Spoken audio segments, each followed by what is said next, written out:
పరిశుద్ధుడైన మా ప్రభువా, మహోన్నతుడా, మా ప్రభు అయిన యేసు మిమ్మల్ని స్తుతిస్తూ ఉన్నాము. మీరు మమ్మలను ప్రేమించి మీరు ఇచ్చిన ఈ ప్రార్థన సమయమును బట్టి మీకు స్తోత్రాలు, వందనాలు చెల్లిస్తూ ఉన్నాము. పరిశుద్ధాత్ముడా, మీ పరిశుద్ధాత్మ శక్తిని, మీ ప్రభావమును, మీ వెలుగును మాకు అనుగ్రహించుతున్న దేవుడవు. అందుకు మీకు స్తోత్రాలు, వందనాలు చెల్లిస్తూ ఉన్నాము. ప్రభా, మీ సన్నిధిలో చేర్చున్న మా పైన మీ దయా సంకల్పమును నెరవేర్చండి. మీ చిత్తములో మమ్మలను నడిపించమని ప్రార్థన చేస్తూ ఉన్నాము. పరిశుద్ధాత్ముడా, ఈ ఆరాధనకు మీరు అధ్యక్షత వహించి ప్రతి ఒక్కరూ మిమ్మలను గుర్తెరిగి మిమ్మలను స్తుతిస్తూ గణపరుస్తూ మీ నామమును కీర్తించి మహిమపరచుటకును సహాయము చేయమని వేడుకొంచున్నాం. ప్రభా, పాటలు పాడుచుండగా పాటల ద్వారా మీరు మహిమను పొందండి, మా ఆత్మలను మీరు సిద్ధపరచండి. అలాగే తండ్రి, మాకు తగిన స్తుతి ఆరాధనను అనుగ్రహించండి. మీ వాక్యమును మాకు అనుగ్రహించండి. మా ప్రాణములు తెప్పరిల్లులాగున చేయమని ప్రార్థన చేస్తూ ఉన్నాము. మీ సన్నిధిలో ఉన్న సర్వ సంపదల చేత మమ్మలను స్థిరపరచండి, బలపరచమని ప్రార్థన చేస్తూ ఉన్నాము. ప్రభా, ఘనత ప్రభావములు మీ సన్నిధిలో ఉన్నవి, బల సౌందర్యములు మీ సన్నిధిలో ఉన్నవి. వాటిని మాకు అగపరచండి, వాటిని మేము పొందుకున్నటకును సహాయము చేయండి. ఈ ఆవరణమంతటనే మీరు స్వాధీనపరచుకోనండి. చిన్నపిల్లలు, పెద్దలు ప్రతి ఒక్కరూ మిమ్మల్ని స్తుతించుకొని బిడ్డలుగా ప్రతి ఒక్కరిని మీరు చేయమని వేడుకొంచున్నాము. రాజా, రక్షకుడా, మీకు స్తోత్రాలు, వందనాలు చెల్లిస్తూ ఉన్నాము.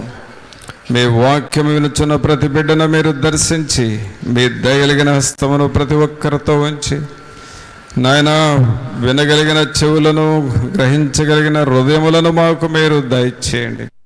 మీ ఆత్మను నాయన తండ్రి అభ్యంతరపరచు వేరొక ఆత్మ ఏది లేకుండా చేసి పరిశుద్ధాత్మ నింపుదల సహాయం మాకు అనుగ్రహించి మీరు అధ్యక్షత వహించి నడిపించి ఘనత ప్రభావాలు మీరే ఆరోపించుకొనమని నజరేయుడైన యేసు నామమున అడిగి వేడుకొంచున్నాం తండ్రి, ఆమేన్.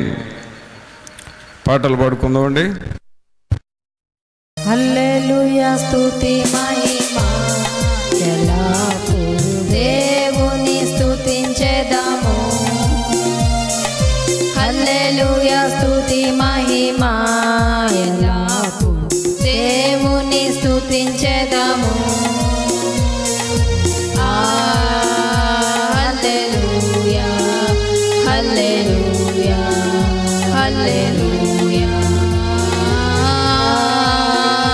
హల్లెలూయా, హల్లెలూయా, హల్లెలూయా, హల్లెలూయా, స్తుతి మహిమ ఎల్లప్పుడూ దేవుని స్తుతించెదము.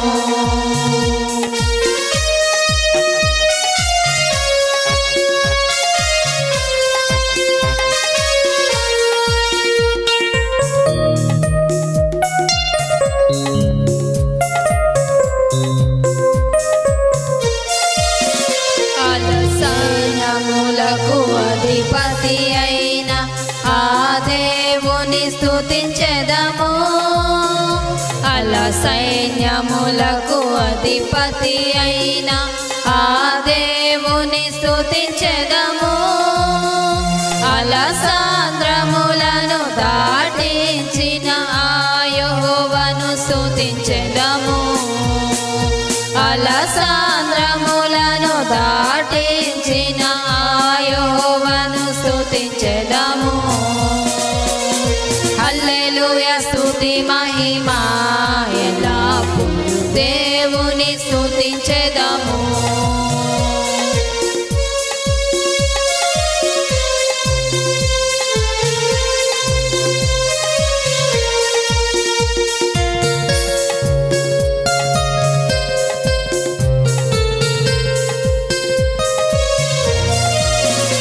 ఆకాశము నుండి మన్నాను పంపిన దేవుని స్తుతించెదము. ఆకాశము నుండి మన్నాను పంపిన దేవుని స్తుతించెదము. బండ నుండి మధుర జలములు పంపిన యెహోవాను స్తుతించెదము. బండ నుండి మధుర జలములు పంపిన యెహోవాను స్తుతించెదము. హల్లెలూయా స్తుతి మహిమ ఎల్లప్పుడూ దేవుని స్తుతించెదము.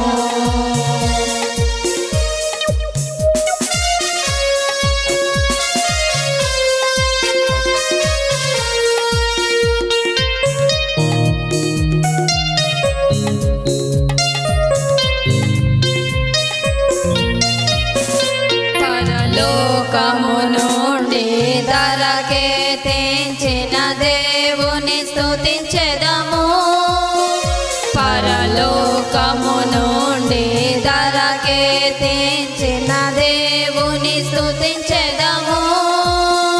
నశించిన దానిని వెదకి రక్షించిన యేసుని స్తుతించెదము.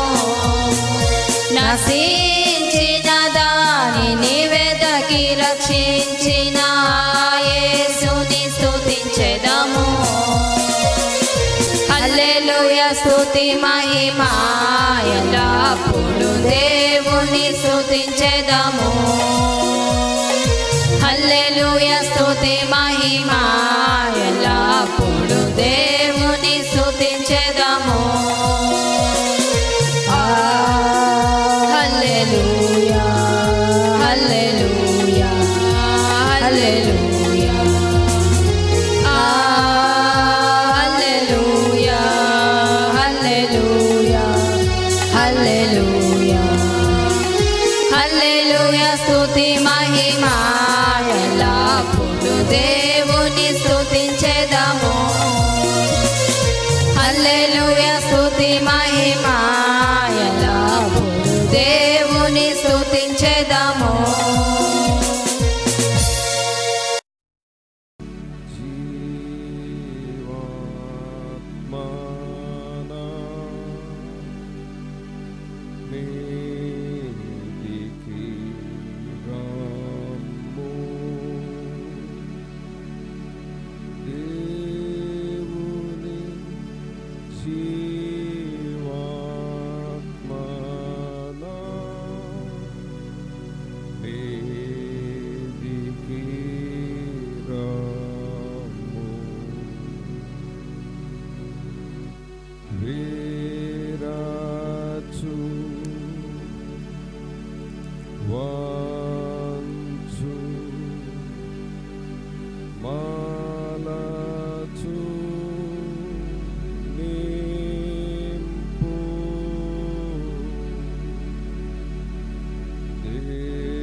పరిశుద్ధుడైన మా ప్రభువా, మీకు స్తోత్రాలు వందనాలు చెల్లిస్తున్నాము.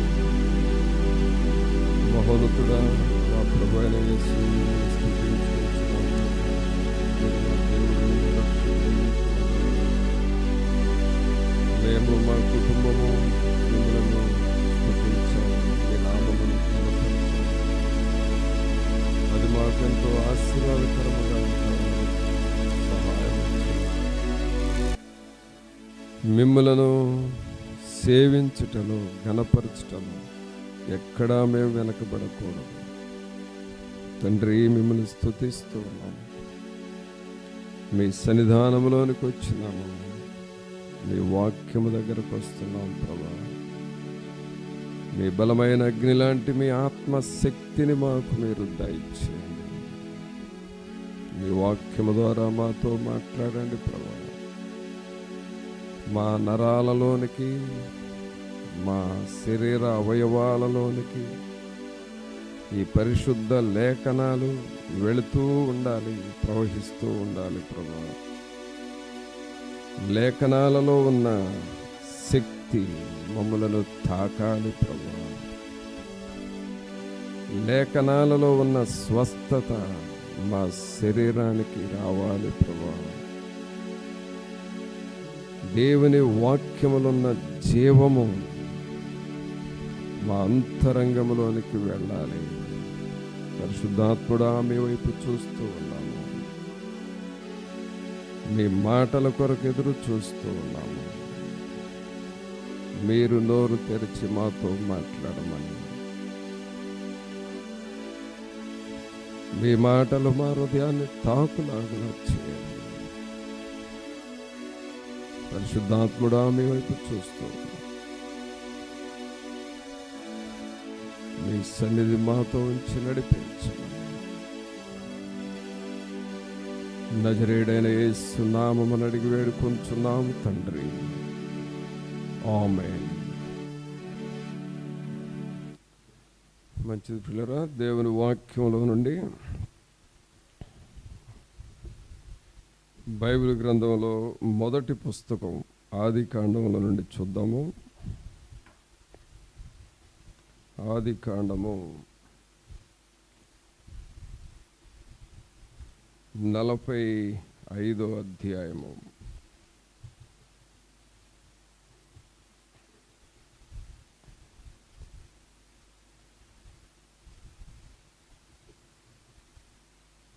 నాలుగవ వచనం చదువుకున్నాం. అంతటా యోసేపు నా దగ్గరకు రండని తన సహోదరులతో చెప్పినప్పుడు వారు అతని దగ్గరకు వచ్చిరి. అప్పుడు అతడు, ఐగుప్తునకు వెళ్ళునట్లు మీరు అమ్మివేసిన మీ సహోదరుడైన యోసేపును నేనే. పిల్లరా, ఇక్కడ మనం చదువుతున్న ఈ వాక్య భాగంలో చాలా సంవత్సరాల తర్వాత ఒక కుటుంబము కలుసుకొని మాట్లాడటం జరుగుతూ ఉంది. ఎవరిది ఈ కుటుంబం అంటే యాకోబు కుటుంబం. యాకోబు కుటుంబం. ఈ కుటుంబంలో ఒకప్పుడు పిల్లలందరూ కలిసి ఉండేవాళ్ళు. యాకోబుకి 12 మంది సంతానం. వారందరూ చక్కగా కలిసి ఉండేవాళ్ళు. కానీ వారిలో యోసేపు అనే ఒక వ్యక్తిని, లాస్ట్ బట్ వన్, ఫ్యామిలీలో చివరి నుండి రెండవ వాడు యోసేపు. ఆ యోసేపుని ఈ అన్నలు పగబట్టి ఇతన్ని ఎలాగైనా సరే, మరి తండ్రి ఇతన్ని ఎక్కువగా ప్రేమిస్తున్నాడు కాబట్టి ఇతన్ని మనం ఖాన్ రాకుండా చేయాలి అని అనుకున్నారు. సరే, ఈ అన్నలు ఒక ప్లాన్ చేశారు. వీడు యోసేపు అనేవాడు, ఈ కలలు కనేవాడు, వీడిని ఎలా ఖాన్ రాకుండా చేయాలని చూస్తే వాళ్ళు అతన్ని తీసుకువెళ్ళి ఒక పాడుబడిన గుంటలో పడేశారు. తర్వాత అతని విచిత్రపు అంగీని తీసి రక్తంలో ముంచి, ఇదిగో నువ్వు ప్రేమిస్తున్న నీ కొడుకుని ఆ పులులు తినేసి ఆ షర్టు దొరికింది మాకు అని చెప్పారు. ఇదంతా మనకు తెలిసిన విషయం. అయితే ఇప్పుడే మనం పాట విన్నాం. ఏంటి ఆ పాట అంటే,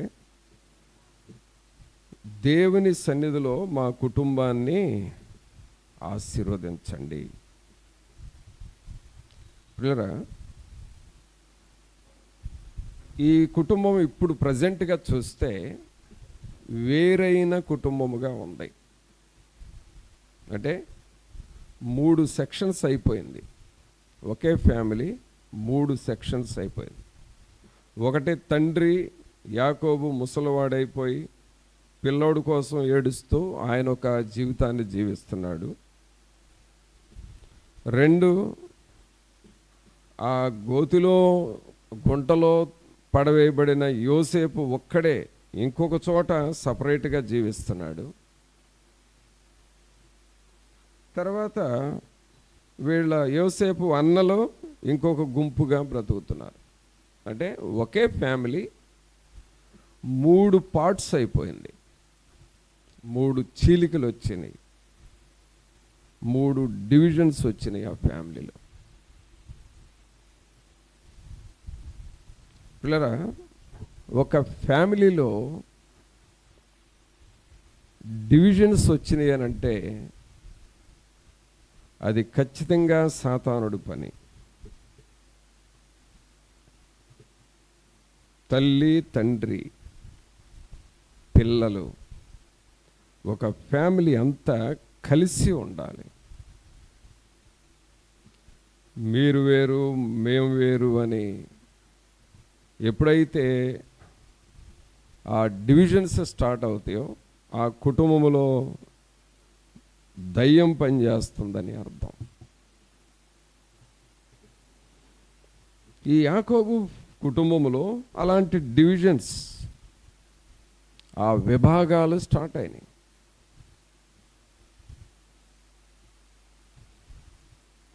తండ్రి ఏమో కొడుకు చనిపోయాడని ఏడ్చుకుంటున్నాడు, ఆయనదొక బాధ, ఆయనదొక గాథ. యోసేపేమో మా అన్నలేంటి ఇట్టా చేశారని చెప్పి ఆయన ఎక్కడో బ్రతుకుతున్నాడు, ఈ అన్నలు ఇంకో చోట బ్రతుకుతున్నారు.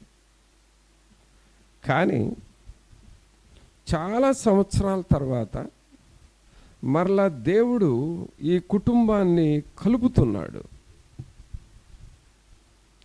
ఆ కుటుంబాన్ని సెట్ చేస్తున్నాడు, ఒక చోటకు తీసుకొస్తున్నాడు. ఆ కుటుంబం మొత్తాన్ని అసెంబ్లింగ్ చేస్తూ ఉన్నాడు. ఒక కుటుంబము 3 పార్ట్లుగా విడిపోతే ఆ విడిపోయిన 3 పార్టుల్ని మరలా ఒక కుటుంబముగా ఐక్యపరుస్తూ ఉన్నాడు. అది దేవుడు చేసే గొప్ప కార్యం. మన జీవితాల్లో, మన కుటుంబాల్లో సాతానుడు కొన్నిసార్లు డివిజన్స్ తెస్తాడు.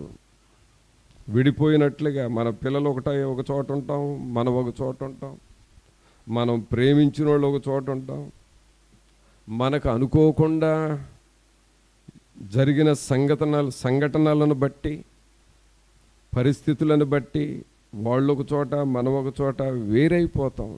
విడిపోయిన కుటుంబంలాగా, బ్రేక్స్ వచ్చిన ఫ్యామిలీలాగా అయిపోతాయి మన ఫ్యామిలీస్ కొన్ని సమయాల్లో.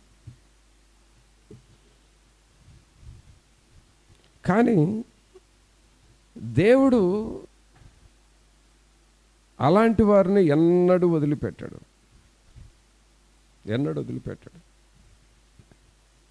ఇక్కడ జరుగుతుంది ఏంటి అనంటే, యోసేపు ఐగుప్తు దేశంలోకి వెళ్ళిన తర్వాత ఒక ఉన్నత స్థానంలో ఉన్నాడు. ఆ యోసేపు ఆ ఐగుప్తు దేశంలో ఉన్నప్పుడు ఆ దేశానికి ప్రధానమంత్రిగా మారిపోయాడు. అలాగే ఆ ప్రాంతాలన్నిటిలో కరువు వచ్చింది. కరువు వచ్చినప్పుడు ప్రజలు ఆకలి బాధ తట్టుకోలేక ధాన్యము ఎక్కడ దొరుకుతుందా అని చూస్తే ఐగుప్తు దేశంలో ఉందన్న సంగతి తెలిసింది. సరే, ధాన్యం అమ్మే చోటకు వెళ్ళి ధాన్యం తెచ్చుకుందామని ఈ యోసేపు యొక్క అన్నలు బయలుదేరి ధాన్యం అమ్మే స్థలానికి వెళ్ళారు. వెళ్ళినప్పుడు అక్కడ ధాన్యం పంచుతుంది ఎవరంటే యోసేపు. కొనటానికి వచ్చింది ఎవరయ్యానంటే యోసేపు యొక్క అన్నలు. ఇక్కడ చూస్తే ఒక ఫ్యామిలీ విడిపోయింది అని చెప్పాను కదా. ఇప్పుడు అదే ఫ్యామిలీలో ఒకళ్ళేమో అమ్మేవాళ్ళుగా ఉన్నారు, మరొకరు కొనేవారుగా ఉన్నారు. ఈ కొనేవాళ్ళు అన్నలు వాళ్ళకు కావలసిన సంచులు తీసుకువెళ్ళి రేషన్ షాపులో నిలబడ్డట్టు లైన్లో నిలబడ్డారు. యోసేపు వాళ్ళను చూశాడు. చూసి ఏమంటున్నాడో చూడండి, 3వ వచనం. అప్పుడు యోసేపు, నేను యోసేపును, నా తండ్రి ఇంకా బ్రతికి ఉన్నాడా అని అడిగినప్పుడు అతని సహోదరులు అతని సముఖమందు తొందరపడి అతనికి ఉత్తరము ఇయ్యలేకపోయిరి. అంతటా యోసేపు, నా దగ్గరకు రండని తన సహోదరులతో చెప్పినప్పుడు వారు అతని దగ్గరకు వచ్చిరి. పిల్లలు, ఇక్కడ గమనించాల్సింది ఏంటంటే, ఆ లైన్లో నిలబడ్డ అన్నలను చాలా సంవత్సరాల తర్వాత చూశాడు. చూడండి, చాలా సంవత్సరాల తర్వాత మనకు తెలిసిన వాళ్ళే చాలా సంవత్సరాలు, అంటే దాదాపు మోర్ దాన్ 20 years, ఒక 20 సంవత్సరాలు, ఒక 30 సంవత్సరాల తర్వాత మనకు తెలిసిన వాళ్ళే కనబడితే first time at a time చూడగానే మన వాళ్ళని ఐడెంటిఫై చేయలేం. ఎక్కడో చూసినట్లుందే, ఎప్పుడో చూసినట్లుందే, వీళ్ళెవరో నాకు బాగా తెలుసు అని అనుకుంటూ ఉంటాం. తర్వాత మనకు గుర్తొస్తే ఆ ప్రేమ, ఆప్యాయత, ఆ ఎక్స్ప్రెషన్స్ వేరుగా ఉంటాయి. అలాగే ఇక్కడ యోసేపు అన్నలు ధాన్యం కోసం వచ్చి దూరంగా నిలబడితే యోసేపు వాళ్ళని చూడగానే గుర్తుపెట్టాడు. అరెరెరే, వీళ్ళు మా అన్నలు కదా, చాలా సంవత్సరాలు అయింది కదా మా అన్నలను చూసి.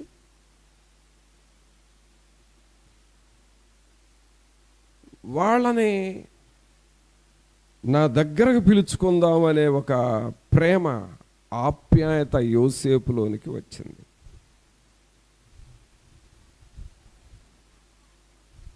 అందుకనే ఏమంటున్నాడంటే యోసేపు 4వ వచనంలో, నా దగ్గరకు రండి. ఏమంటున్నాడండి? నా దగ్గరకు రండి. తన సహోదరులతో చెప్పినప్పుడు వారు అతని దగ్గరకు వచ్చిరి. నా దగ్గరకు రండి అంటే వీళ్ళు కొన్ని సంవత్సరాలు దూరంగా ఉన్నారు. కొన్ని సంవత్సరాలు యోసేపును చూడలేదు. కొన్ని సంవత్సరాలు యోసేపు స్వరం వినల. ఒకళ్ళకొకళ్ళకి మాటలు లేవు, ఒకళ్ళకొకళ్ళకి స్నేహం లేదు, సహవాసం లేదు, ఒకరినొకరు చూసుకోవటం లేదు. అసలు మర్చిపోయారు. ఇంకా చెప్పాలంటే అసలు మర్చిపోయారు. యోసేపు అనేవాడు లేడు అని డిక్లేర్ చేసుకున్నారు ఫ్యామిలీ.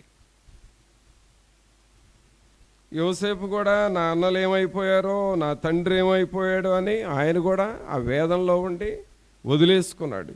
కాంట్ బట్ పొజిషన్ అంటాం కదా, ఏమీ చేయలేని పరిస్థితి. ఇలాగ ఏమీ చేయలేని ఈ పరిస్థితుల్లో యోసేపుకి వాళ్ళ అన్నలను చూడగానే ప్రేమ పొంగుకొచ్చి నా దగ్గరకు రండి అని పిలుస్తున్నాడు. ప్రభునంతులరా, యోసేపు ప్లేస్లో మనం ఇప్పుడు ఎవరిని పెడదామంటే యేసయ్యను పెట్టుకోవాలి. యోసేపు ఉన్న స్థలంలో యేసయ్య ఉన్నాడు. మనకు అన్నలు ఉన్న స్థలములో మనం ఉన్నాం.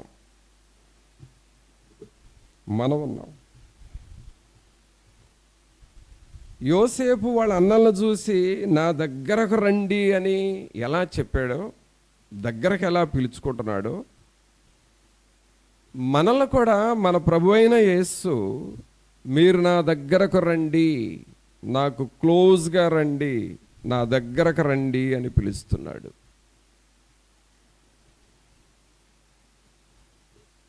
చాలా సంవత్సరాల తర్వాత వాళ్ళ అన్నలను చూసి మీరు నా దగ్గరకు రండి. ప్రభునంతులరా, మనము మన ఆత్మీయ జీవితాల్లో గ్రహించాల్సింది ఏంటంటే, ప్రభు మనలను కూడా నాకు దగ్గరగా రండి అని పిలుస్తున్నాడు. చాలా దగ్గరగా రండి. Come to me, come near to me, చాలా నాకు దగ్గరగా రండి. దేవుని వాక్యం ఏంటంటే, ప్రయాసపడి భారం మోసుకొనుచున్న సమస్త జనులారా నా యొద్దకు రండి, నా దగ్గరకు రండి మీరు. అలాగే యెషయా గ్రంథంలో ఏమంటాడంటే, నా యొద్దకు వచ్చి మీరు నేనిచ్చే రోకలు తీసుకొని తిని బ్రతకండి అని అంటాడు. కొరింథీ పత్రికలో పౌలు గారు ఏమని రాస్తాడంటే, యేసుక్రీస్తు మిమ్ములను ఆయన దగ్గరకు పిలుస్తూ ఉన్నాడు అని అంటాడు. యోసేపు అన్నలను దగ్గరకు పిలిచిన రీతిగా ప్రభు కూడా మనలను దగ్గరకు పిలుస్తూ ఉన్నాడు. నా దగ్గరకు రండి. ఈ అన్నల పరిస్థితి ఏంటి? అన్నలకి తమ్ముడు పోయాడు, అన్నలకి తండ్రి బాధలో ఉన్నాడు, ఈ అన్నలకి ఆహారం లేదు, సమస్యల్లో ఉన్నారు. ఈ అన్నలు జీవన పోరాటంలో ఉన్నారు. అంటే ఈ తోటి సహోదరులు లేక ఈ అన్నలన్నే వారికి సమస్యలు ఉన్నాయి, సమస్యలు ఉన్నాయి. ప్రభునంతులారా, ఒకప్పుడు యోసేపు మీద పగబట్టారు కదా, ఆ పగ యొక్క రిజల్ట్ ఏంటి అనంటే వారికి సమస్యలుగా మారినాయి. మన జీవితాల్లో కూడా దేవునిని వదిలిపెట్టి దేవునికి వ్యతిరేకమైన ఏ పని చేసినా, దేవునికి వ్యతిరేకమైన ఏ నిర్ణయం నువ్వు తీసుకున్నా అది ఒకప్పటికి నీకు సమస్యగా మారుతుంది. ఇన్ ఫ్యూచర్, భవిష్యత్తులో అవి నీకు సమస్యలై కూర్చుంటాయి.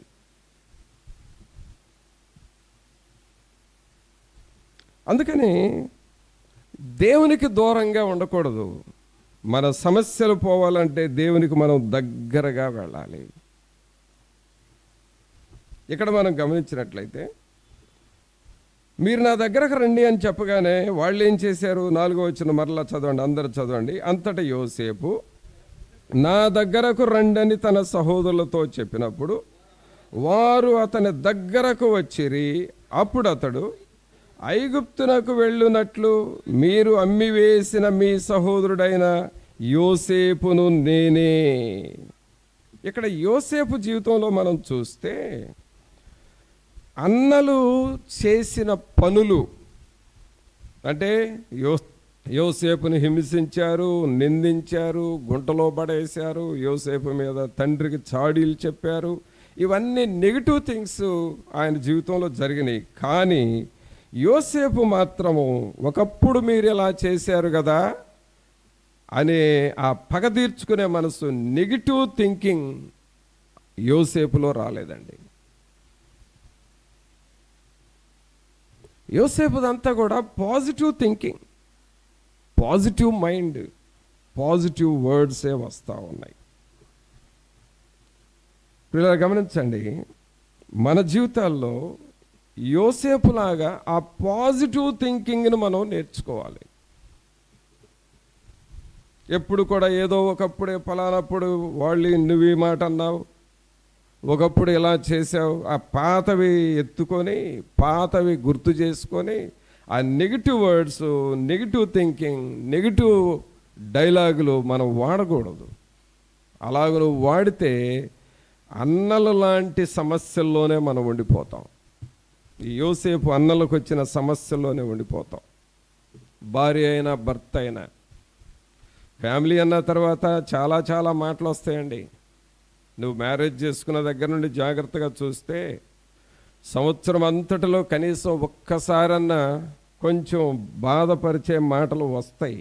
కానీ వాటినే పట్టుకొని వాటినే మాట్లాడుకుంటా కూర్చోకూడదు. ఫ్యామిలీ లైఫ్లో బ్లెస్సింగ్ ఎప్పుడు వస్తుందంటే, there is no negative words, no negative thinking, no negative conversation. ఎప్పుడు కూడా పాజిటివ్గానే మాట్లాడాలి. పాజిటివ్గానే నీ భార్యతో నీ భర్తతో మాట్లాడాలి. నీ ఫ్యామిలీ మెంబర్స్లో ఎవరితోనైనా పాజిటివ్ వర్డ్సే మాట్లాడాలి. పాజిటివ్ వర్డ్స్లో బ్లెస్సింగ్ ఉంటుంది. యోసేపు ఏమంటున్నాడు? మీరు అమ్మేసిన సహోదరుడు నేనే, నన్ను అలా మీరు అమ్మేసినందుకు మీరు దుఃఖపడకుడి. పాజిటివ్ వర్డ్స్లో ఆ కంఫర్ట్నెస్ ఉంటుంది, ఆదరణ ఉంటుంది. ఇప్పుడు చూడండి, ఈ అన్నలు యోసేపు దగ్గరకు రండి అని అనగానే దగ్గరకు వెళ్ళారు. దగ్గరకు వెళితే ఏమి ఇచ్చాడు అని అంటే, అక్కడ 5వ వచనంలో చూడండి, అన్నలకు యోసేపు ఇస్తున్న గిఫ్ట్స్ ఏంటంటే, ఒకటి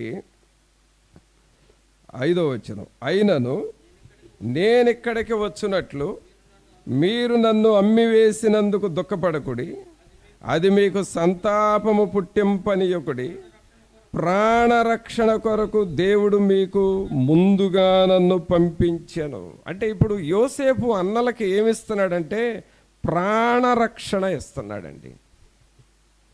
ప్రాణరక్షణ, మీ ప్రాణాలను నేను కాపాడతాను, మీ జీవితాలను నేను కాపాడతాను, మీ కుటుంబాలను నేను కాపాడతాను, మీ ప్రాణానికి రక్షణ ఇస్తాను, నేను మీకు ప్రాణరక్షణ ఇస్తాను అని వాళ్ళతో అభయం ఇస్తా ఉన్నాడు. యోసేపు వాళ్ళ అన్నల్ని దూరంగా ఉన్నప్పుడు చూసి గుర్తుపట్టి దగ్గరకు రండి అని చెప్పి, ఆ దగ్గరకు వచ్చిన వాళ్ళు అసలు యాక్చువల్గా ఎందుకు వచ్చారంటే ఆ ధాన్యం ఇస్తే తీసుకొని వెళ్ళి వండుకొని తిని బ్రతుకుదామని అందుకొచ్చారు. కానీ యోసేపు ఏమంటున్నాడంటే ధాన్యమే కాదు, మీకు ప్రాణరక్షణ నేను ఇస్తాను. తర్వాత ఇంకేమి ఇస్తానంటున్నాడో చూడండి 6వ వచనంలో, మిమ్మును ఆశ్చర్యముగా, అక్కడి నుంచి చూద్దాం, మిమ్మును ఆశ్చర్యముగా రక్షించి దేశములో మిమ్మును శేషముగా నిలుపుటకును ప్రాణముతో కాపాడుటకును దేవుడు మీకు ముందుగా నన్ను పంపించెను, ఆశ్చర్యముగా మిమ్మల్ని నేను రక్షిస్తాను అంటున్నాడు. ఆశ్చర్యముగా నేను మిమ్మల్ని రక్షిస్తాను. అది ఎలాంటిదంటే పిల్లరా, ఒక విమానం, మరి లండన్ బయలుదేరిన విమానం, అది సడన్గా మరి అది ఎయిర్పోర్ట్లో నుండి లేచిన కొద్ది నిమిషాల్లోనే మరలా అది పడిపోయింది అని, ఆ విమానంలో దాదాపు 242 మంది ఉన్నారని, ఆల్మోస్ట్ విమానంలో ఉన్న వాళ్ళందరూ చనిపోయారని మనందరం విన్నాం కదా. కానీ ఎవరు బ్రతకలేదా? చెప్పారుగా. ఎంతమంది బ్రతికారు? ఒక్కరు బ్రతికారు. అందరూ చనిపోవటం, ఒక్కళ్ళు బ్రతకటం, అది ఎలా ఉందంటే ఆశ్చర్యం. అందరూ చనిపోయారంటే అది కామన్ ఫ్యాక్టర్.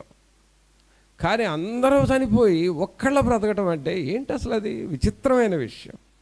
యోసేపు వాళ్ళ అన్నలకు అదే చెబుతున్నాడు, మీకు ఎలాంటి పరిస్థితులు వచ్చినా నేను మీ ప్రాణాన్ని రక్షిస్తా, నా ద్వారా మీరు బ్రతుకుతారు, మీరు క్షేమంగా ఉంటారు, ఆశ్చర్యముగా నేను మిమ్మల్ని రక్షిస్తాను. పిల్లరా, అన్నలు వచ్చింది ధాన్యం కోసం, కానీ యోసేపు ఎలా అంటున్నాడంటే నేను మీ ప్రాణాన్ని రక్షిస్తాను, నేను మిమ్మల్ని ఆశ్చర్యంగా రక్షిస్తాను అంటున్నాడు. తర్వాత ఏమంటున్నాడో 11వ వచనం చూడండి. 11వ వచనం, ఇకను 5 కరువు సంవత్సరములు వచ్చును గనుక నీకును నీ ఇంటి వారికిని నీకు కలిగినదంతటికిని పేదరికము రాకుండా అక్కడ నిన్ను పోషించదనన్నాడని చెప్పుడి. ఇక్కడ ఏమంటాడంటే మీకు పేదరికం అనేది రాదు, నేను మిమ్మల్ని పోషిస్తాను. ఎలాంటి బ్లెస్సింగ్స్ వచ్చినచో. ఒకప్పుడు ఈ ఫ్యామిలీ డివిజన్ ఫ్యామిలీ, తల్లి ఒక చోట, తండ్రి ఒక చోట, చిన్నపిల్లోడు ఒక చోట, అన్నలందరూ ఒక చోట, డివిజన్స్ ఉన్న ఫ్యామిలీ ఇప్పుడు యోసేపు ఆ డివిజన్స్తో ఉన్న ఫ్యామిలీని యునైట్ చేస్తూ ఉన్నాడు, ఐక్యపరుస్తూ ఉన్నాడు, అసెంబ్లింగ్ చేస్తున్నాడు ఈ ఫ్యామిలీని. మీకు పేదరికం వచ్చింది అనుకుంటున్నారేమో, పేదరికం ఇక నా ద్వారా మీకు రాదు, నేను మిమ్మల్ని పోషిస్తాను. ఏమంటున్నాడండి? మొదటగా మీకు ప్రాణరక్షణ ఇస్తానంటున్నాడు, రెండవదిగా ఆశ్చర్యంగా మిమ్మల్ని రక్షిస్తానంటున్నాడు, మూడవదిగా పేదరికం రాకుండా నేను మిమ్మల్ని పోషిస్తాను అంటున్నాడు, నాలుగవదిగా ఏమంటున్నాడంటే 18వ వచనం చూడండి. 18వ వచనం, మీ తండ్రిని మీ ఇంటి వారిని వెంటబెట్టుకొని నా యొద్దకు రండి, ఐగుప్తు దేశమందలి మంచి వస్తువులను మీకు ఇచ్చేదను, ఈ దేశం యొక్క సారమును మీరు అనుభవించెదరు. ఐగుప్తు దేశం మొత్తం మీద మంచి మంచి వస్తువులు ఉన్నాయే, ఆ మంచి వస్తువులన్నీ నేను మీకు ఇచ్చేస్తాను.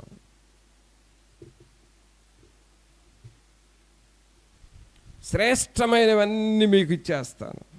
అంతేకాదు ఈ దేశంలో సారము, దేశం యొక్క సారము, సారం అంటే పొలాలు, పంటలు, పసిడి పంటలు, అలాగే జీవనాధారము, ధాన్యము, ద్రవ్యము అంతా, ఆ సారమంతా మీకు వచ్చేటట్లుగా చేస్తా. ఈ దేశం యొక్క సారమును మీరు అనుభవించెదరు, ఈ దేశంలో ఉన్న మంచి వస్తువులన్నీ నేను మీకు ఇచ్చేస్తాను, మీరు నా దగ్గరకు రండి. ఇంకా 20వ వచనంలో ఏమంటున్నాడంటే, ఐగుప్తు దేశమంతటిలోనున్న మంచి వస్తువులు మీవే అగునుగాక. ఐగుప్తు దేశమంతటిలోనున్న మంచి వస్తువులు మీవే అగును. అంటే ఈ దేశంలో బెస్ట్ థింగ్స్ ఏమైనా ఉన్నాయంటే అవన్నీ మీకు ఇచ్చేస్తా. ఇప్పుడు ఎన్ని బ్లెస్సింగ్స్ వచ్చినాయో చూడండి. 1, 5వ వచనంలో ప్రాణరక్షణ, 6వ వచనంలో ఆశ్చర్యంగా మిమ్మల్ని రక్షిస్తాను, అలాగే 11వ వచనంలో పేదరికం రాకుండా మిమ్మల్ని పోషిస్తాను అంటున్నాడు, 18వ వచనంలో దేశమందలి మంచి వస్తువులు మీకు ఇస్తానంటున్నాడు, ఈ దేశం యొక్క సారాన్ని మీరు అనుభవిస్తారంటున్నాడు, 20వ వచనంలో దేశమంతటిలో ఉన్న మంచి వస్తువులన్నీ మీకే ఇచ్చేస్తాను. ఎన్ని బ్లెస్సింగ్స్ వచ్చినాయో చూడండి. ఎవరు వీళ్ళు?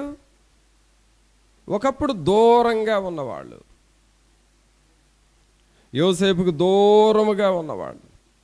ఈ బ్లెస్సింగ్స్ అన్నీ ఎప్పుడు వస్తున్నాయి అంటే, యోసేపు అంటున్నాడు, నా దగ్గరకు రండి, నా దగ్గరకు రండి. మీరు నా దగ్గరకు వస్తే ఈ బ్లెస్సింగ్స్ అన్నీ మీకు ఇస్తాను. ఈ కుటుంబాన్ని ఆశీర్వదించమనే పాట విన్నప్పుడు నాకు ఈ మాటలన్నీ గుర్తొచ్చినాయి.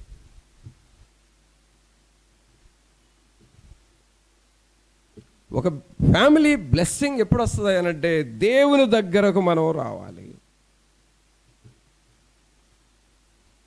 దేవునికి దగ్గరగా వెళ్ళాలి, దేవునితో నీ సమయాన్ని గడపాలి, దేవుని సన్నిధిలో మౌనంగా ధ్యానం చేయాలి, ప్రార్థన చేయాలి, చాపేసుకొని మోకరించి ప్రార్థన చేయాలి. ఈ మధ్య నేను ఒక ఇంటిలో కూటం జరపడానికి వెళ్ళాను. వాళ్ళు ఆ చుట్టుప్రక్కల ఉన్న అందరూ వచ్చి నేను వస్తున్నానని అందరూ పిలుచుకున్నారు, కూటం జరిపాను. నాకు ఒక మంచి చైర్ వేశారు కూర్చోడానికి. వాళ్ళందరికేమో ఏదో కింద కూర్చోడానికి పట్టాలు వేశారు. నాకు ఒక మంచి కాలేజీలో ప్రిన్సిపాల్ కూడా సొఫిస్టికేటెడ్ మంచి హై క్లాస్ కొంటే చూడండి చైర్స్, అలాంటి చైర్ వేశారు. అన్నా మీరు కూర్చోండి, ఇక్కడ మేమందరం మీ ఎదురుగా కూర్చుంటాం అన్నారు. నాకెందుకు వాళ్ళ ముందు ఆ చైర్ మీద కూర్చోవాలనిపించలే, కూర్చోబుద్ది గల. నేను అన్నాను, ఈ చైర్ తీసి ప్రక్కన పడేయండి, నాకు చాప వేయండి, చాప మీద కూర్చుంటాను అన్న. అదేంది అని అన్నారు. లేదు, మీరు కింద కూర్చోవడం, నేను పైన కూర్చోవడం బాగదు, నేను కూడా కిందే కూర్చుంటాను అన్నాను. సరే అని కూర్చున్నాం. వాళ్ళకి నేను వాక్యం చెబుతూ ఒక మాట చెప్పాను. అదేంటంటే, మన కుటుంబాన్ని ఆశీర్వదించే వస్తువులు ఏమైనా మన ఇంటిలో ఉన్నాయా? అది నా ప్రశ్న, నా మెసేజ్ కూడా అదే. మన ఇంటిలో మనల్ని ఆశీర్వదించే వస్తువులు ఏమైనా ఉన్నాయా అని ఒక ప్రశ్న వేసి అంతా ఆలోచిస్తున్నారు. ఆలోచించి ఏవో కొన్ని వస్తువులు చెప్పారు. ఒకటి, ప్రతి ఇంటిలో డైనింగ్ టేబుల్ ఉంటుంది, సోఫా సెట్ ఉంటుంది, బీరువా ఉంటుంది, డబుల్ కాట్ ఉంటుంది, గోల్డ్ ఉంటుంది. ఇలాంటివి ఏవో కొన్ని వస్తువులు ఉంటాయి కదా.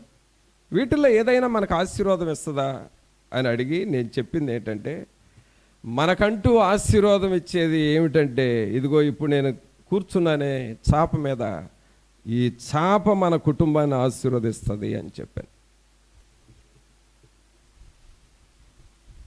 మనం కూర్చునే బెడ్ కానీ, మనం తినే డైనింగ్ టేబుల్ కానీ, మనం పండుకునే బెడ్ కానీ, లేక ఈజీ చైర్స్, వాటిల్లో ఏది మనల్ని ఆశీర్వదించదు. మనం కూర్చున్న చాప మన కుటుంబానికి బ్లెస్సింగ్ తెస్తుంది అని అన్నా. వాళ్ళకి అర్థం కాల, ఎలాగా అన్నట్లు. అప్పుడు చెప్పాను, చాప మీద మోకాళ్ళు వంచి ప్రార్థన చేయి, రోజు దేవుని వాక్యాన్ని చదువు, పాటలు పాడు, భార్యాభర్తలు కూర్చోండి, పిల్లలు కూర్చోండి, కుటుంబ ఆరాధన చేయండి. చాప మీద ప్రతిరోజు ఒక టైం పెట్టుకొని చాప మీద మోకరించి ప్రార్థన చేయండి. చాప మీద మీరు చేసే ప్రార్థన, చాప మీద మీరు మోకరించి ప్రార్థన చేస్తున్నప్పుడు మీరు కన్నీళ్లు కారుస్తారు.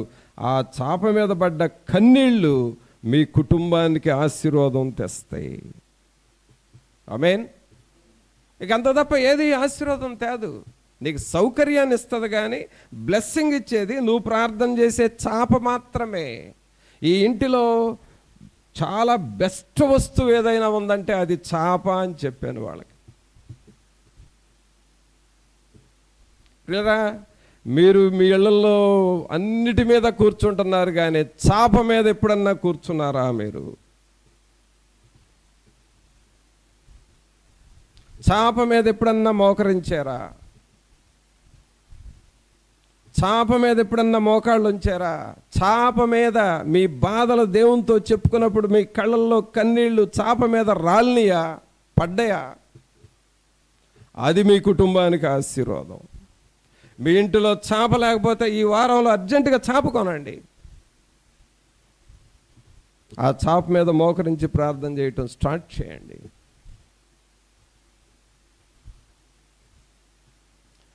అదే మనం దేవుని దగ్గరకు వెళుతున్నామని అర్థం అండి. దేవునికి మనం దగ్గరగా వెళుతున్నామనే దానికి గుర్తు ఏమిటంటే, నీకు ఏ వస్తువు గుర్తు రాకపోయినా నీకు చాప గుర్తు వస్తుంది. ఈ రోజుకి నేను చిన్నప్పుడు నేర్చుకున్న ఆ అలవాటు ఎప్పటికీ ఆ చాప మీదే. కొన్ని సమయాల్లో అయితే ఆ చాప మీద ప్రార్థన చేసి చేసి చేసి అలాగే ఆ చాప మీదే పడిపోతాను. ఈ ప్రార్థన మాసంలో నేను వాడుతుంది చాపే, ఇంకేమీ వాడట్లే. నేను చాప మాత్రమే వాడుతున్నాను. అది దేవునికి దగ్గరగా వెళుచున్న అనుభవం అండి. అది we are going close to our God. దేవునికి మనం దగ్గరగా వెళుతున్నామనే అనుభవం అది. యోసేపు వాళ్ళ అన్నలను అంటున్నాడు, మీరు నా దగ్గరకు రండి. ఇన్ని సంవత్సరాలు నాకు దూరంగా ఉన్నారు కదా, దూరంగా ఉండొద్దు, ఇక నా దగ్గరకు రండి. నా దగ్గరకు వస్తే మీకు ప్రాణరక్షణ ఇస్తాను, ఆశ్చర్యంగా మిమ్మల్ని రక్షిస్తాను. ఈ దేశంలో సారం మీరు అనుభవించేటట్లుగా చేస్తా. ఈ దేశంలో మంచి వస్తువులు మీకు ఇస్తా. ఆ మంచి వస్తువులన్నీ మీకే అయ్యేటట్లుగా చేస్తా. మీకు పేదరికం రాకుండా మిమ్మల్ని పోషిస్తాను. ఇవన్నీ నేను మీకు చేయాలంటే మీరు నా దగ్గరకు రావాలి, నా దగ్గరకు రావాలి. సోదరుడా, సహోదరి, నీవు నీ కుటుంబం ఇలాగూ దేవుని దగ్గరగా వెళతారా? నీవు నీ కుటుంబము నీ పిల్లలు దేవునికి దగ్గరగా వెళ్ళటానికి నేర్చుకుందామా? ఎప్పుడైతే మనం దేవునికి దగ్గర అవుతూ ఉంటామో, ఈ యోసేపు అన్నలను దీవించినట్లుగా పరిశుద్ధాత్మ దేవుడు యేసయ్య ఇంతకంటే ఎక్కువ దీవెనలు నీకు ఇస్తాడు, ఇంతకంటే ఎక్కువ ఆశీర్వాదాలు నీకు ఇస్తాడు.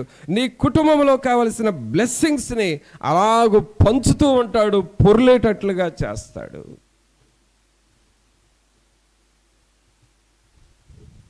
అయితే మనం చేయాల్సిన పని క్లోజ్ టు గాడ్, దగ్గరికి వెళ్ళండి దేవునికి. దేవునికి నువ్వు దగ్గర అవ్వాలి.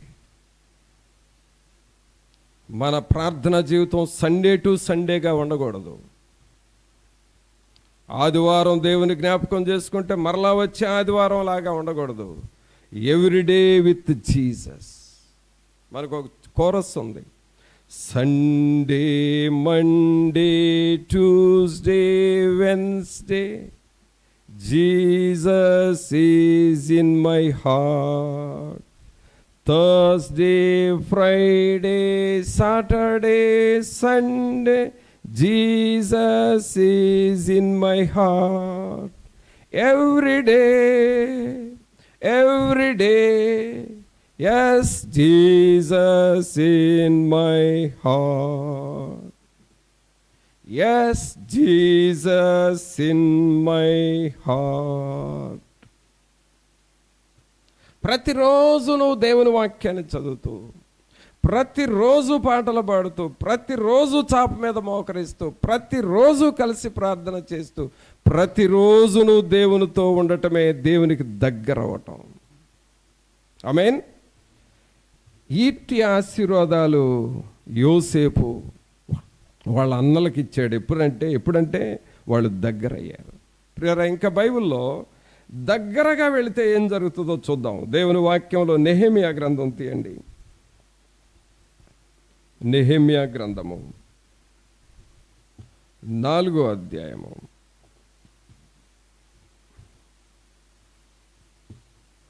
నెహెమ్యా గ్రంథము 4వ అధ్యాయము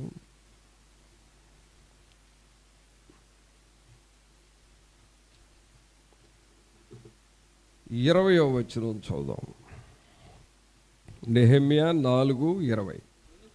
గనుక ఏ స్థలములో మీకు బాకానాదము వినబడునో అక్కడికి మా దగ్గరకు రండి, మన దేవుడు మన పక్షముగా యుద్ధము చేయును. అందరూ చదవండి. గనుక ఏ స్థలములో మీకు బాకానాదము వినబడునో అక్కడికి మా దగ్గరకు రండి, మన దేవుడు మన పక్షముగా యుద్ధము చేయును. ఇలా చూడండి, దగ్గరకు రండి అని యోసేపు అన్నలకు చెప్పినప్పుడు వాళ్ళు దగ్గరకు వెళితే వాళ్ళకి కావలసిన బ్లెస్సింగ్స్ ఇచ్చాడు. ఒకటి. రెండవది, దగ్గరకు వెళితే ఏం జరుగుతుందంటే నెహెమ్యా అంటున్నాడు, యెరూషలేము చుట్టూ, ఆ పట్టణము చుట్టూ గోడలు కట్టిస్తూ ఉన్నప్పుడు శత్రువులు దాడి ఉంటా ఉంది. ఆ గోడలు పనులు జరగకూడదని, ఆ పనులు ఆపాలి అని, ఆ పని సాగకుండా బ్రేక్ అయ్యేటట్లుగా చేయాలని సహజంగా కొన్ని ఇబ్బందులు ఉంటాయి ప్రతి పనిలో కూడా.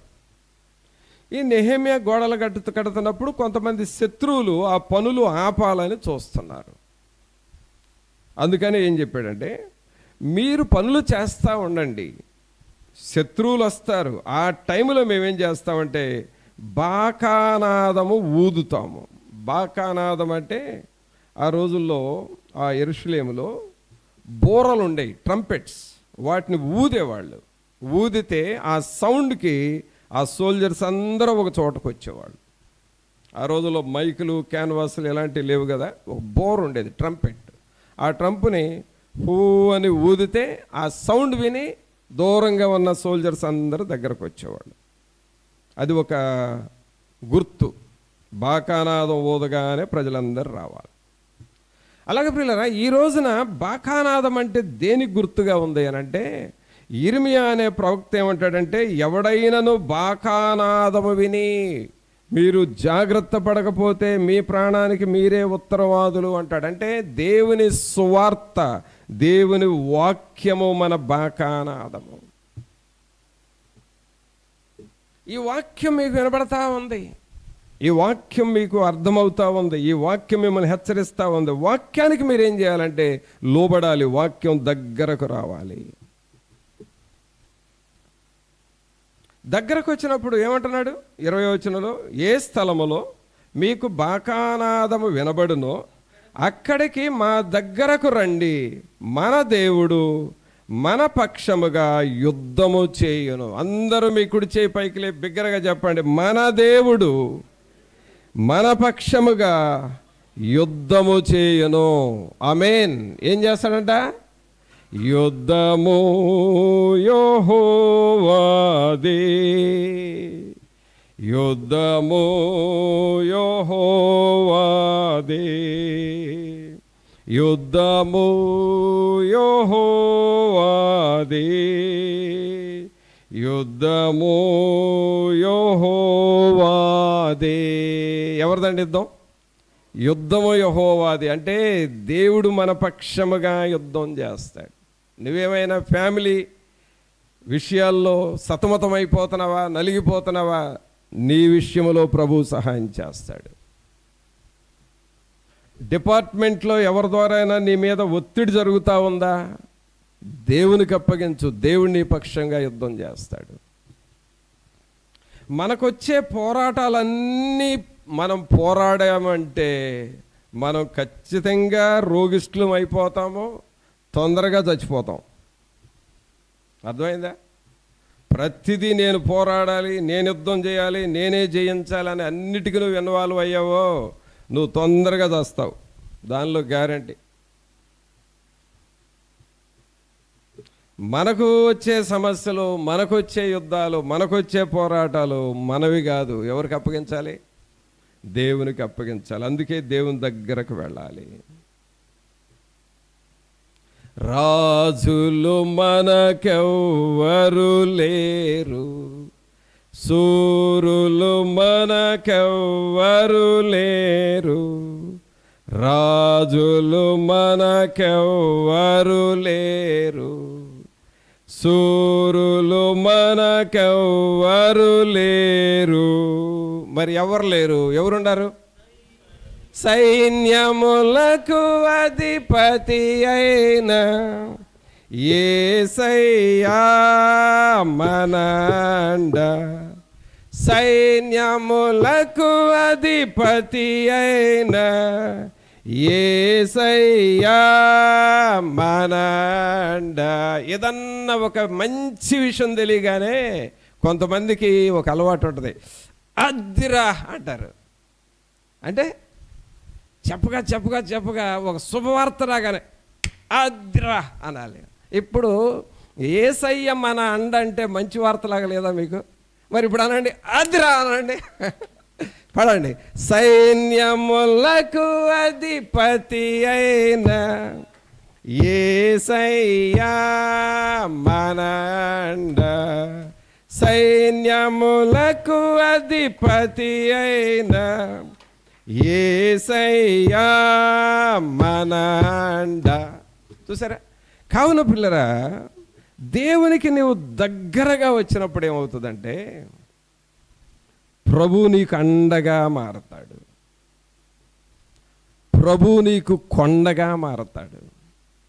నీ కళ్ళమటే కారుచున్న కన్నీళ్ళు నీ కర్చీపుతో, నీ పైటతో, నీ పైట చెంగుతో ఎన్నిసార్లన్నా తుడుచుకో, అవి ఆగవు.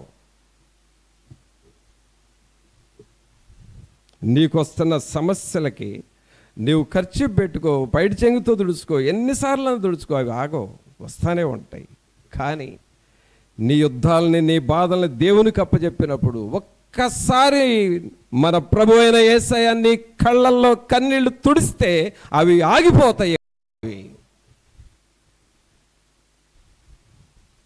అదే దేవుడు మన పక్షముగా యుద్ధం చేయటం. పిల్లరా, అలాగూ ప్రభు నీ పక్షంగా యుద్ధం చేయాలంటే నువ్వు దేవునికి దగ్గరగా రావాలి. ఆమేన్.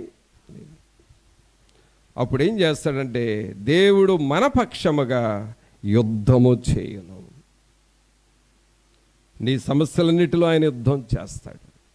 ఇంకా చూడండి, దేవునికి దగ్గరగా రావటం అంటే ఇంకొక వాక్యం చెప్పి ముగిస్తాను. ఎస్తేరు గ్రంథం తీయండి. ఎస్తేరు గ్రంథము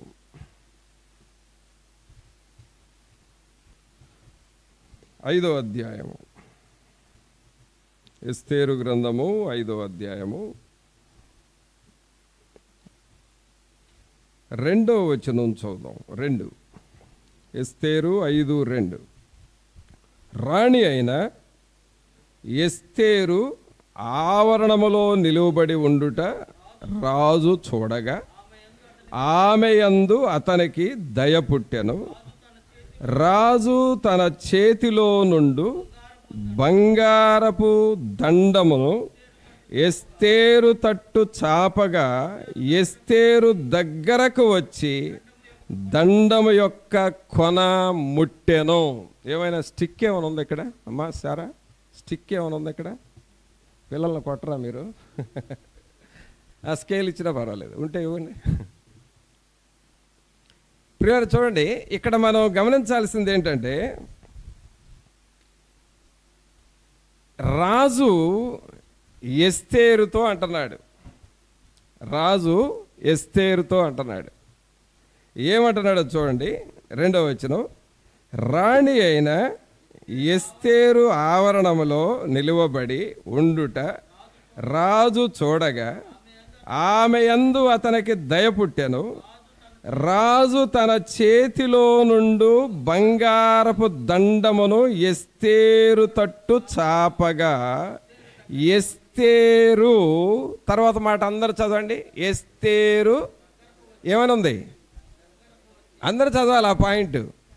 దగ్గరకు వచ్చి అంటే ఇప్పుడు చిన్న యాక్షన్. బాబు ఈ స్కేల్ ఇచ్చింది నువ్వేగా, తీసుకెళ్ళి ఊరేట్రా.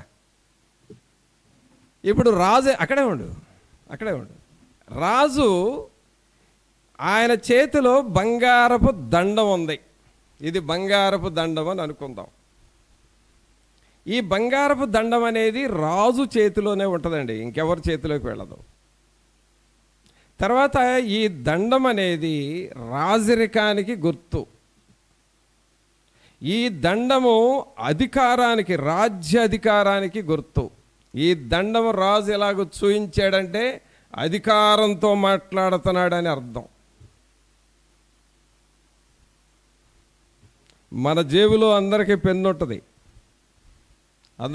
ఉంటుంది, కానీ రాష్ట్రపతి జేబులో ఉన్న పెన్ను అధికారం గల పెన్. అది ఆయన పెన్ తీసి సంతకం పెట్టాడో ఇంకంతే, దేశం అంతా ఫాలో అవ్వాలి. ఆ పెన్నులో అధికారం ఉంది. అర్థమైందా? అలాగే రాజుగారి చేతిలో దండం ఉంటుంది, రాజదండము. ఆ రాజదండాన్ని ఏం చేశాడంటే ఎస్తేరు వైపు చూపి ఇలా చూపాడు. కూర్చున్నావేంటి, లేవవా?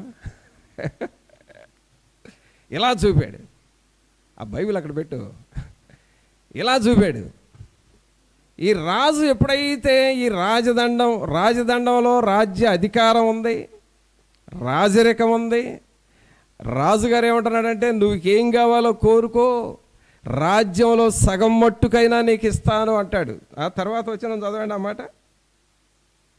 3 రాజు రాణి అయిన ఎస్తేరు, నీకేమి కావాలను? నీ మనవేమిటి? రాజ్యంలో సగం మట్టుకు నీకు అనుగ్రహించదు. అంటే నీవు కానీ ఈ దండం పట్టుకుంటే నీకు రాజ్యంలో సగమైన నీకు ఇచ్చేస్తాను, నీకేం కావాలో కోరుకొని ఇలా చాపాడు. చాపితే రాణి అయిన ఎస్తేరు ఏం చేసిందంటే, దూరంగా ఉన్న రాణి ఇప్పుడు దగ్గరకు వచ్చింది. అదిగో ఏం చేస్తున్నాడు, తనేం చేస్తున్నాడు? దూరంగా ఉండి స్టెప్ బై స్టెప్ దగ్గరకు వచ్చి ఇలాగ వచ్చి ఏం చేశాడు? ఆ దండం యొక్క కొన పట్టుకుంది. అర్థమైందండి? రాజు అధికారాన్ని ఇస్తున్నాడు. ఇప్పుడు ఆమెకి రాజ్యాధికారాన్ని ఇస్తున్నాడు. రాజ్యంలో సగం నీకు ఇచ్చేస్తున్నాడు. దండం పట్టుకోగానే ఆ కొన ముట్టుకుంది వచ్చి. కానీ ఆమె దూరంగా ఉంది. ఇప్పుడు ఎక్కడికి వచ్చింది? దగ్గరకు వచ్చి ఈ దండం పట్టుకుంది. వెంటనే ఆ దండం పట్టుకోగానే రాజ్యాధికారాన్ని ఆమెకి ఇచ్చేశాడు. ఆమేన్, ఆమేన్. చూడండి, అది కూడా తీసుకెళ్ళిపోతున్నాడు. అంతే, ఆ కొన పట్టుకుంటే, ఆ రాజరిక ఆ దండం పట్టుకుంటే ఇంకా అది ఇచ్చేస్తాడు, ఇక అంతే, తీసుకెళ్ళిపోవటమే. ప్రభునందులారా, అందుకే దావీదు గారు దేవుణ్ణి ఏమంటాడంటే, నీ దండము నీ దుడ్డు కర్ర నన్ను ఆదరించునన్నట. దేవుని దండము, దేవుని యొక్క వాక్యం అనే దండమును మనం పట్టుకోవాలంటే దేవునికి నువ్వు దగ్గరవుతూ ఉండాలి. ప్రతిరోజు దేవుని వాక్యాన్ని చదువు, ప్రతిరోజు దేవుని దగ్గర ప్రార్థన చేయి, ప్రతిరోజు దేవుని దగ్గర మొర్రపెట్టు. నువ్వు ప్రార్థన చేస్తా ఆయన దండం పట్టుకుంటే నీకు దేవుడు అధికారం ఇస్తాడు. అందుకు మనం దగ్గర అవ్వాలి. మరి అలాగ మనం దేవునికి దగ్గర అవుదామా? ప్రార్థన చేసుకుందాం. ఒక్క నిమిషం అందరము తలలు వంచి ప్రభు సన్నిధిలో అందరం మోకాళ్ళ మీద ఉండి, ప్రభువా మీ సన్నిధిలో నేను జీవించాలి ప్రభువా, ఈ విషయాన్ని నేను గ్రహించుకోవాలి ప్రభువా అని నువ్వు ప్రభువుని అడుగుతావు. అందరం మోకాళ్ళ మీద ఉండి నీ 2 చేతులు పైకి లేపి, సహోదరుడా సహోదరి బిగ్గరగా ప్రార్థన చేయి. ప్రభువా నేను ఎక్కడ జారిపోకూడదు ప్రభువా, ఎక్కడ వెనకబడకూడదు నాయన. సాతానుడు వచ్చి శోధించినా సరే దేవుని కొరకు నేను జీవించాలి ప్రభువా, దేవుని మార్గములో నేను బ్రతకాలి ప్రభువా. ప్రభువా రక్షించబడిన నేను మరలా తిరిగి వెనుకకు వెళ్ళకూడదు ప్రభువా. నాయన సాతానుడి యొక్క మాటలు, నాయన జారిపోయిన వారి యొక్క మాటలు నా మీద ఎక్కడా పడకూడదు. దేవుని వైపు చూస్తూ ఏలువానిగా నేను మారాలి ప్రభువా. అట్టి వారిగా మమ్మలను చేయండి అని నువ్వు అడుగుతావా?